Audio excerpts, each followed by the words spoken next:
This episode of Midco Sports Magazine is presented by Shields and Sanford Orthopedics and Sports Medicine.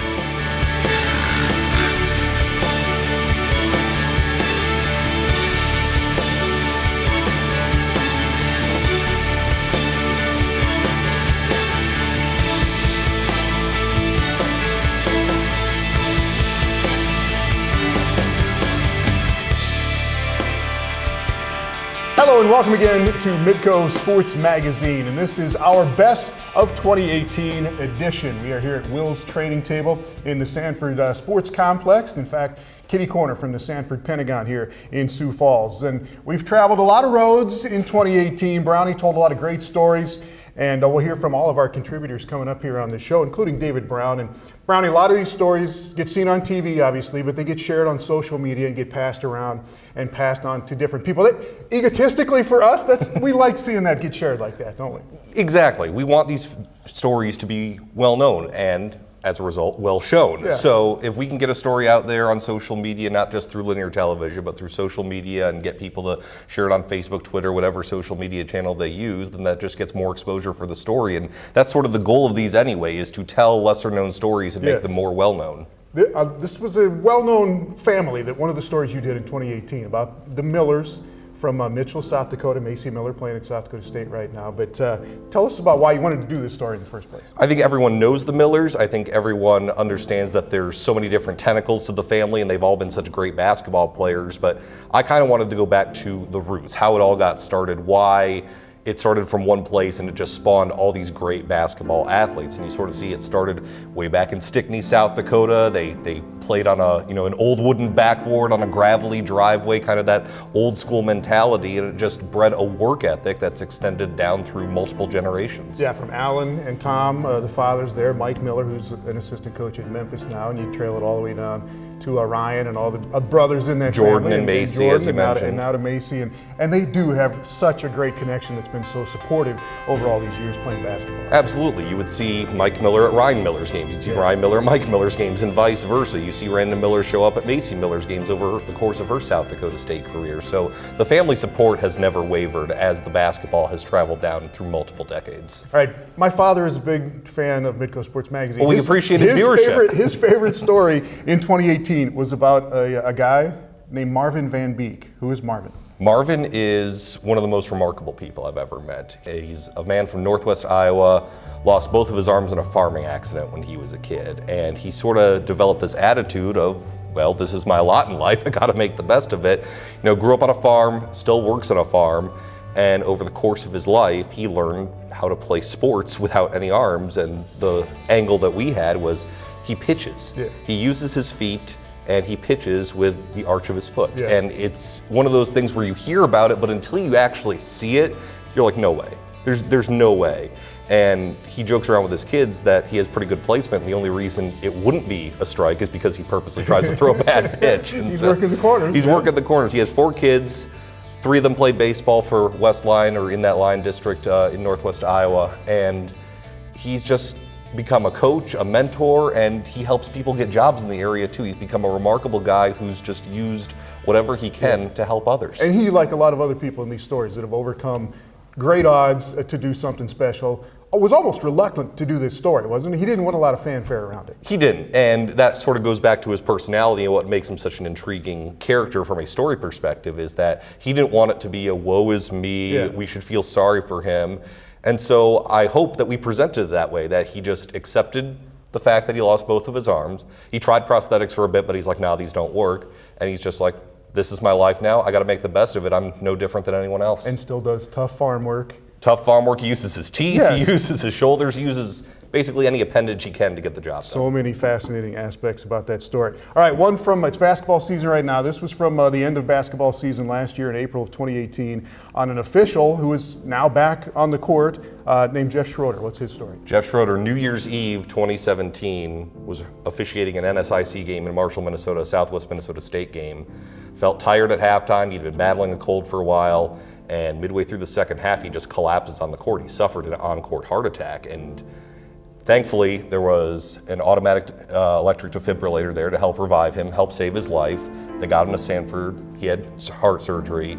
recuperated, and 10 months later, almost to the day, near Halloween of 2018, he got back on the court and officiated a game. So he worked his way back to the basketball court. Yeah. And I think that, one, that's pretty remarkable, but two, it's almost serendipitous because the doctors told him he could have had that heart attack at any time, but he happened to have it on a basketball court in front of a crowd of people that could help him. And he mentioned a couple times in our initial story how it could have happened getting the mail, it could have happened walking somewhere where he was alone.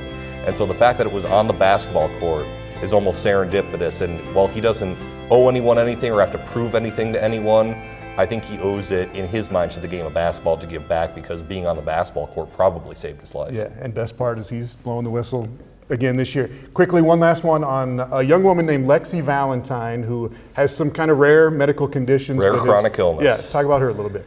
Basically, she has a chronic illness, but doctors don't exactly have a name for it. She has a bunch of different conditions that make it difficult for her to do simple everyday tasks. And what she wanted to do was run a 5K. And she mentioned this to her parents and her physicians basically a year ago. And they said, all right, well, we got to work for it. We got to figure out a way to do it. So with the help of her parents and the staff at Sanford, they made her dream come true, and they helped work with her to make sure she was okay. She had basically a convoy with her running a 5K, which was around the Sanford Sports Complex. And at the end, what was really cool is they let her finish the last bit of the race by herself and let her go and finish on her own, which was one of the most, tear-inducing scenes you could possibly imagine. All right, great work from David Brown in 2018. We'll see you 2019, brother. Sounds good. All right, another story that got around in 2018 was about a group of former basketball players, well-known college basketball players in Minnesota that have gotten together to become referees. Jay Elson will touch on that story when we come back. We'll talk with Jason Andera as well about a kid that we've affectionately known as Analytics Kid. First, though, some thoughts from Alex Heinert in Grand Forks on the union of a soccer player from Brazil and a dance instructor from South Dakota. Thanks, Tom. Well, back in July, we told you the story of Sydney and Elizabeth Zanin, how soccer helped bring them together, and how their family has impacted the South Dakota capital city of Pierre for the better. Now, since then, it's been nothing but good news, really, for the Zanins. Their middle daughter, Joanna, had a successful freshman season as a forward on the University of South Dakota soccer team, and even earned top play honors for SportsCenter on a particular night because of a wonder goal that she scored for the Coyotes against UMKC. While she was having success in Vermilion, Sydney and youngest daughter Janina helped lead the Pierre Lady Govs to their second consecutive South Dakota State Soccer Championship. Not a bad way to cap off 2018. The only thing missing really for the Zanin family was a World Cup title for one of their home countries. Both Brazil, Mexico, and the U.S., the poor U.S., did not have success in Russia, but the Zanins will hope for better at this summer's Women's World Cup in France, a tournament I bet you can watch at the Zanin-owned family restaurant Guadalajara if you find yourself in Pierre this coming summer. Until then, and for Midco Sports Magazine, I'm Alex Heinert. Midco Sports Magazine on Midco Sports Network is presented by Shields and Sanford Orthopedics and Sports Medicine. Welcome back to Midco Sports Magazine and our Best of 2018 edition, joined by Jason Andera and Jay Elson, two of our big contributors that share their time and talents on Midco Sports Mag. We'll get to our guy JC Beyer in Pierre here in a minute. Jay, let's start with this. We talked about stories that get shared and get passed around on social media. There was one you did on a trio of referees, former players from the state of Minnesota that have gotten together. And this probably got shared quite a bit because of the names, Schilling and Gruis, big names in high school basketball back in the day in Minnesota. Well, they all played at Ellsworth, and it's a tiny town in southwest Minnesota, and you wouldn't expect maybe the numbers to be driven high on a story like that just because there aren't a lot of people in that town, but these guys know everybody in that part of the state and really in this region, and they all had a very big role in creating one of the bigger high school basketball dynasties in the history of Minnesota basketball, and now to see them all come together and give back to the game that helped give them so much to their community is a really cool thing to see, and just an example of how you can stay involved even after you hang up the shoes yourself. Yeah, they probably get a little more grief, I would guess, than most officials, just because they're supposed to be perfect, because they were great players and they're supposed to know the game. I think the standards are set a little higher maybe for them, but at the same time, when I talked to them, they said, honestly, most coaches, they know that we know what we're talking about, and they honestly hadn't been getting a real hard time at that point. So whether or not that continues to be the case, fans are usually the first ones to start riding officials. So we'll see. We'll see how that goes. All right, Jandy, let's talk about a young man named J.C. Byer at high school. He's a high schooler in Pierre, South Dakota. Yeah. We've affectionately dubbed him Analytics Kid. Why? Well, he has autism, but he showed what people can do with autism. And what he's really good at is analytics and stats. And it didn't take long for Steve Steele, the head coach of the football team, to recruit him to help do some analytics on the team. And next thing you know, they've gone 2 seasons with 2 state titles as him as the analytics kid on the team, and 19-5. Pretty good success. Yeah, Steve says he's been a big part of that success in these 2 championships. He found him in a math class, I think. JC was doing some things. And you talk about analytics in football. You're talking about probability of run plays, probability of what the other team's going to do, things like that. Right, and the big difference this year in 2017, he did it at home after the games and then got reports back to him. This year he was in the booth 10 to 12 seconds after the play had happened. He was giving reports in spreadsheets to the coaching staff, and it was a huge difference between the first couple of games of the season and what they did, scoring 30 points or more the entire last 8 games of the season because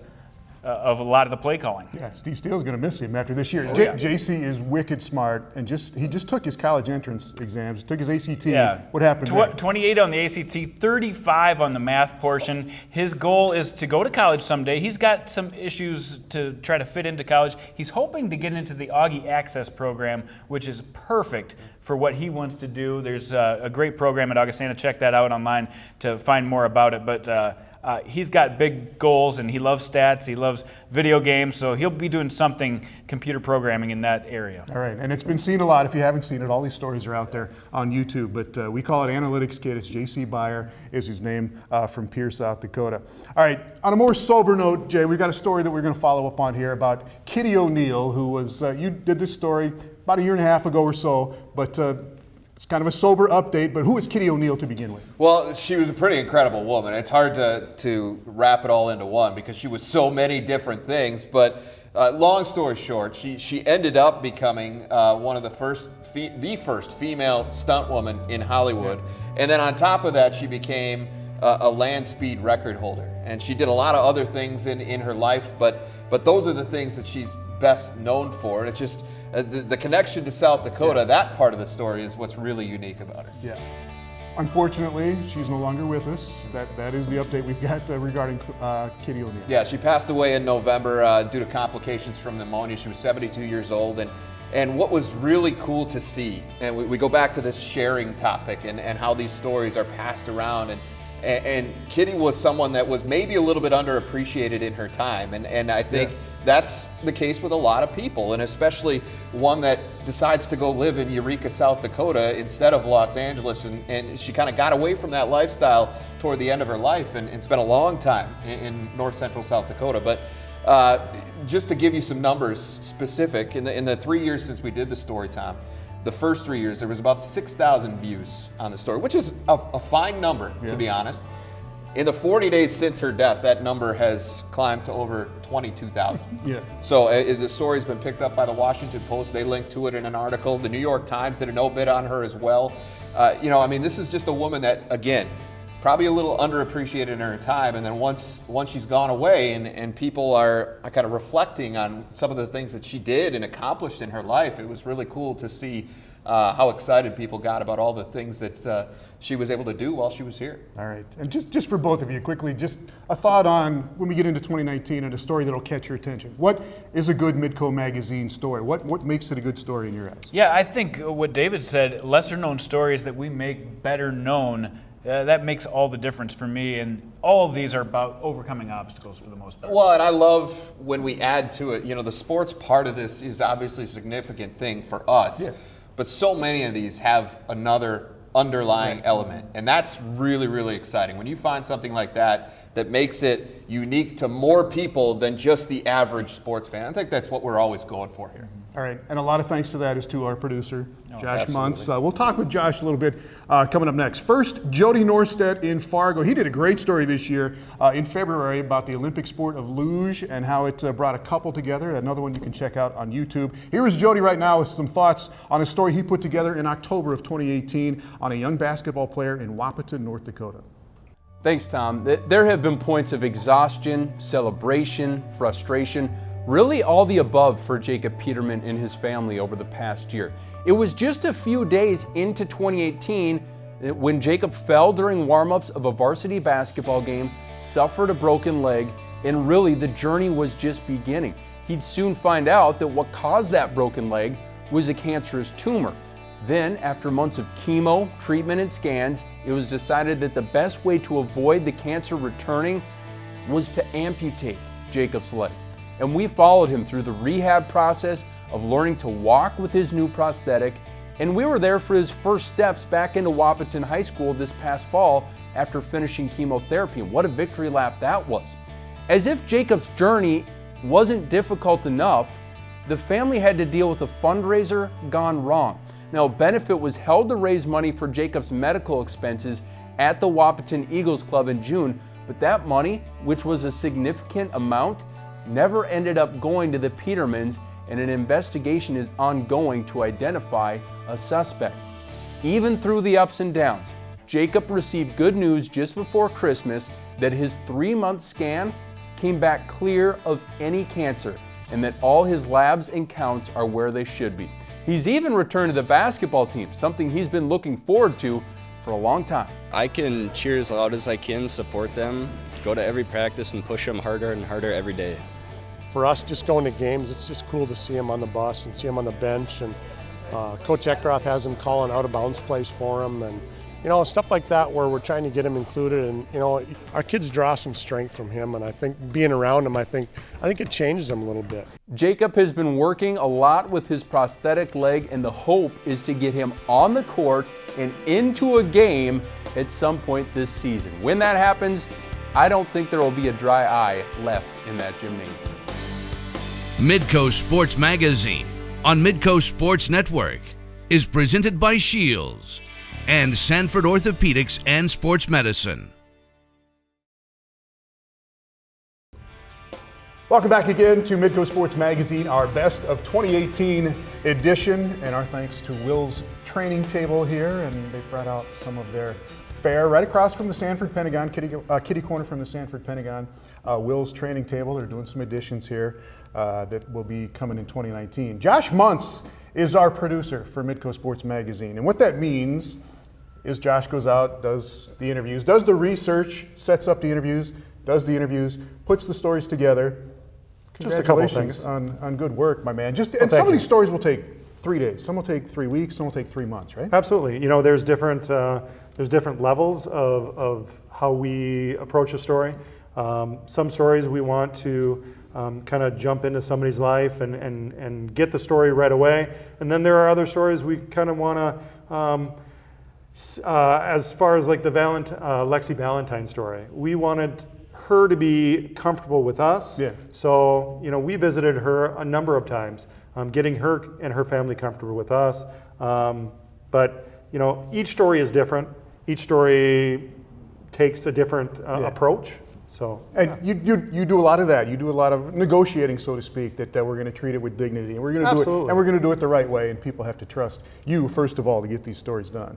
Some of the stories we do are just people in their own words. Some of the best stories we do, and you do a lot of those. One of them was on a guy named Trevor Tritle. What's his story? Trevor's from the Spearfish, Deadwood area. Has high functioning autism. He started school at Black Hills University, and he wanted to be on the football team.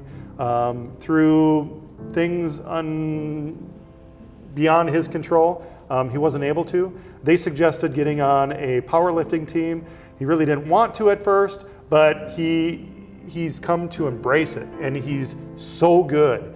And now he's been invited to be the representative for South Dakota at the 2019 Special Olympics World Summer Games, and that's taking place in March of this year. So 14th through the 21st, and I'm sure we'll bring you an update once he competes at that. All right, and we kind of joke around a little bit. We like to title our episodes, and a lot of them are about overcoming obstacles, and we come back to that about every month. But that is what a lot of these Midco Mag stories are, is people that have circumstances that they have to overcome, like Trevor. That's what makes a lot of these good stories, right? I think so.